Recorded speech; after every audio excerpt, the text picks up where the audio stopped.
بسم الله الرحمن الرحیم. ملا مشکل علم اخوند رحمت الله علیه. سلامونه. فاروق اعظم یم. نن د 1404 هجری شمسي د کال شپږمه ده. ځینو دوستانو زما سره د اندړ ملا مشکل علم اخوند په باره کې معلومات غوښتي دي. مختصرا عرض کوم. د غزنی د اندړو ولسوالۍ د ګندهیر د کلي ملا مشکل علم چې اصلي نوم یې ملا جان محمد اخوند و، د افغانستان یو مشهور دینی عالم او جهادي مشر و چې په ځانګړي ډول د انګریزانو پر ضد د مبارزې له امله مشهور و. د دینی علومو مدرس ملا او د سیمې له اغیزناکو روحاني عالمانو څخه د روحاني شخصیت تر څنګ جنگي او سیاسي نفوذ هم درلود. هغه د سیمې د قبایلو ترمنځ تفاهم او یووالي ته ډیر کار وکړ. د افغان انګلیس د دویمې جګړې پر مهال د انګریز استعمار پر ضد جهاد اعلان کړ. خلکو ته د ازادۍ او خپلواکۍ بلنه ورکړه او د خپل علمي او روحاني نفوذ څخه په استفاده مجاهدین منظم کړل. د ملا مشکل علم اخوند په وخت کې د افغانستان سیاسي اقتدار د احمدشاه بابا له کورنۍ څخه د پاینده خان کورنۍ ته انتقال شوی و. امیر دوست محمد خان په داسې وخت کې قدرت ته ورسید چې افغانستان د کورنۍ رقابتونو او له نړیوالې لوی بازي راولاړ سختو بهرني فشارونو لاندې و.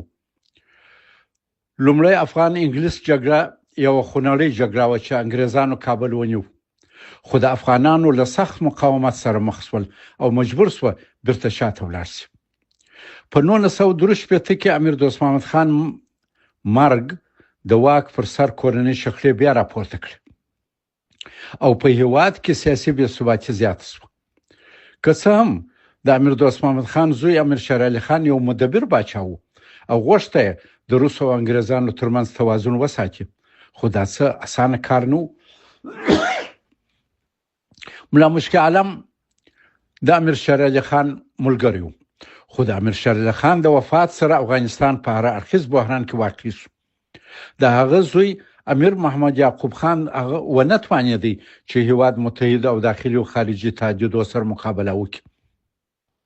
انګریزانو مداخله وکړه. په همدغه وخت کې ملا مشکل علم اخوند د انګریزانو خلاف د جهاد غږ پورته کړ چې ډیر موثر و. هغه د کابل د شاوخوا نور مجاهدینو مشرانو سره په تفاهم د انګریزانو خلاف جګړه کول. ملا صاحب د جګړې پر مهال د غازیانو روحیه لوړه ساتل. د هغه علم، تقوا او روحاني شخصیت خلک په دې باور کړی و چې د دعا قبلیږي. هر ځای د کرامت کیسې کېږي چې دا ولسي عقیدې برخه او د جهاد صفوف د تقویه سبب و. د افغان انګلیس د دویمې جګړې په دوران کې د انګریزانو خلاف د ملا مشکل علم مشهور جګړې د غزنی او لوګر په سیمو کې وې. ملا صاحب د کابل شاوخوا لارو کې د انګریز خلاف د مقاومت سمبول و. ملا مشکل علم یو داسې ستراتیژیک او روحاني مشر و چې د لوی ځواک په وړاندې د خلکو ملاتړ، غرنۍ چاپیریال د هیواد او چټک تاکتیکونو په اغیزمن ډول وکارول. د دیني خطبو، جهادي پیغامونو د پښتنو مختلف قومونو جهاد را وهڅول. هغه د مجاهدینو ځواکونو په کوچنیو ګروپونو وویشل چې د عملیاتو په جریان کې چټک خبرونه وشي. دغه تاکتیک د غرنیو او کلیوالي ګوریلایي جنگو لپاره ډیر موثر و او نه یوازې د انګریز ځواک په شوت ټینګولو ته پرې نه شو، بلکې د سنگینو تلفاتو سره به سرګردان ګرځاوه. ملا مشکل علم د انګریزانو د استعماري قوت اسطوره مسخره کړه او د هغوی خلاف د مجاهدینو روحیات لوړ وساتل. انګریزان مات شول او د ملا مشکل علم اخوند نوم د 19مې پیړۍ د افغان مقاومت په تاریخ کې د جهاد او میړانې سره تړلی پاتې شو. د افغان انګلیس د دویمې جګړې په پای کې انګریزانو غوښتل چې په کابل کې داسې څوک واکمن وي چې د دوی له ګټو سره ټکر ونه کړي. عبدالرحمن خان د روسیې له تبعید راوګرځېد او د انګریزانو په ملاتړ په افغانستان کې چې ډیر سره پاشلی و د یو داخلي خپلواک امیر په توګه پر قدرت راغی. امیر هڅه کول چې د روسیې سره ټکر ونه کړي، د انګریزانو سره جګړه ونه کړي، خو داخلي واک بشپړ وساتي. امیر عبدالرحمن خان کوشش وکړ یو مضبوط مرکزی حکومت جوړ کړي. ټول قبایل مشران او سیمه‌ییز حاکمان د مرکزی حکومت تابع کړي. یو منظم پوځ جوړ کړي. وسلې د دولت تر کنټرول لاندې راولي او د هیواد مالیاتي سیستم منظم کړي. هغه د همدغه اهدافو لپاره له سختو پوځي عملیاتو کار واخیست. هغه د اوتوکو بغاوت وځپي او د کندهار د شاس په ختیځ د خوجه کې د اوتوکو کلمنار جوړ کړ. هغه غزنی کې اندر سخت وځپل او شلګر کې د اندر سرونو کلمنار جوړ کړ. هغه ازارګان هم سخت وځپل. د شینوارو بغاوت به رحمه وځپي او په شینوارو کې د غوی له سرونو کلمنار جوړ کړ. همداراز په شمال کې د ازبک پاسونو وځبل او په نتیجه کې یو مضبوط مرکزی حکومت رامنځته کړ. امیر عبدالرحمن خان غوښتل دیني عالمان د دولت تر کنټرول لاندې وي. جهادي مشران خپلواک ځواک نه وي او ولسي مشران سیاسي قدرت ونه لري. دا وخت قبایلي خپلواکي محدوده شوه. خانان او قومي مشران بې وسلې او د حکومت تابع کړل شوه او د افغانستان ټول خلک د دولت تر مستقیم حاکمیت لاندې راغله چې دا د ملي دولت جوړېدو یو مهم پړاو.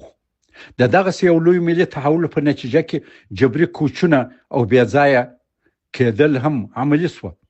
ځینې پښتانه قومونه له خپل اصلي سیمو څخه نورو سیمو ته په زور فرار کړل شوه.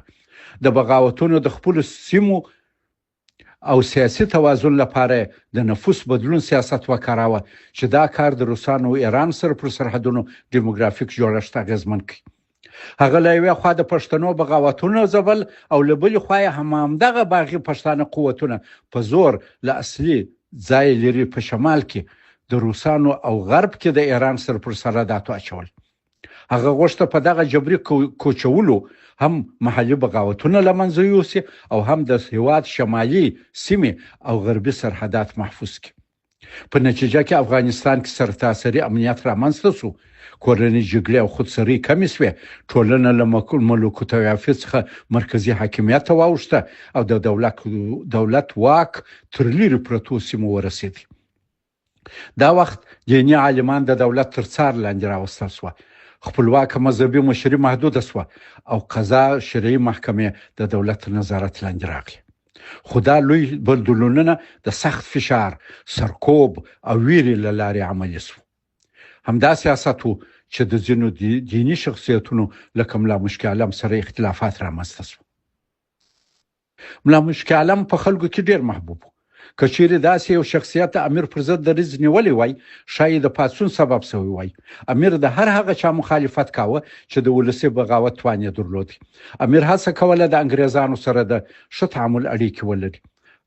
هر هغه مذهبي مشر چې د جهاد غږ پورته کولای شوی د هغه نو خوښ او د ځان لپاره د سیاسي ستونزو سبب ګاڼه. امیر غوښته دیني عالمان د دولت په چوکاټ کې د نن فعالیت وکړي. خپلواک مذهبي مشر د دولت په وړاندې سیال باله. د همدې دلایلو له مخې امیر عبدالرحمن خان کوشش کاوه د ملا مشکي عالم نفوذ محدود کړي، تر فشار لاندې راولي او هڅه یې کوله چې هغه کمزور کړي. دا کار د امیر د دولتي واک د مرکزي کولو سیاست برخه وه. نه یوازې د ملا مشکي عالم په وړاندې بلکې د نورو مذهبي سیمه ییزو مذهبي مشرانو په وړاندې هم دا سیاست و. خو څرنګه چې ملا صاحب د امیر شیر علي خان ملګری و او امیر عبدالرحمن خان د هغه او د هغه د اولادې ستر رقیب و، نو په دا سبب هم د ملا مشکي عالم اخوند سره جوړه نه وه.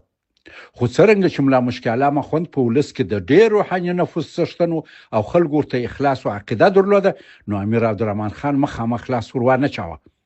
بالاخره ملا صاحب په 1886 میلادي کې وفات شو او د غزني د اندړ ولسوالۍ کې خپل ابایي کلي ګنډیر کې په ډېر احترام خاورې ته وسپارل شو.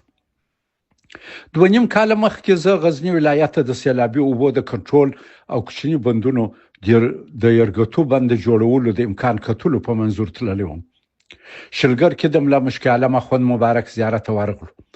دغه عظیم مجاهد روحاني شخصیت او زموږ د جهاد اسوه سپیره خو الهام بخش قبر مو ولید.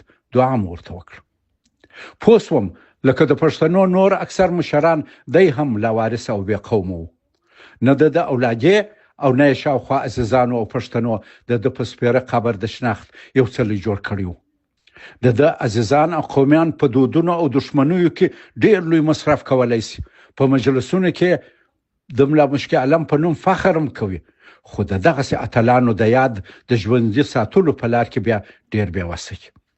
د قبر په لیدو ماته وزیر محمد ګل خان مرحوم را یاد شو چې د افغانستان یو وتلی جرنیل او ازمویلی سیاسي ستراتیژیست شمال له تجزیه وساتي د له برکته شمال کې یو شمېر پښتانه ډېر شتمن شول خو چا د کابل په عاشقانو عارفانو کې پر سپېره قبر د شناخت یو ډبره هم کښېنښول چا په نوم یو ښارګوټی ونه نوماوه او چا دغه لوی لیکوال ادیب ملي خدمتګار او سیاسي شخصیت په ویاړ یو پوهنتون یا علمي مرکز جوړ نه کړي بده قومونه هم داسې وي د بیدارۍ شپېلۍ ته ضرورت لري او دا هغه کار دی چې موږ یې کوو ومن الله توفیق والسلام علیکم ورحمة الله وبرکاته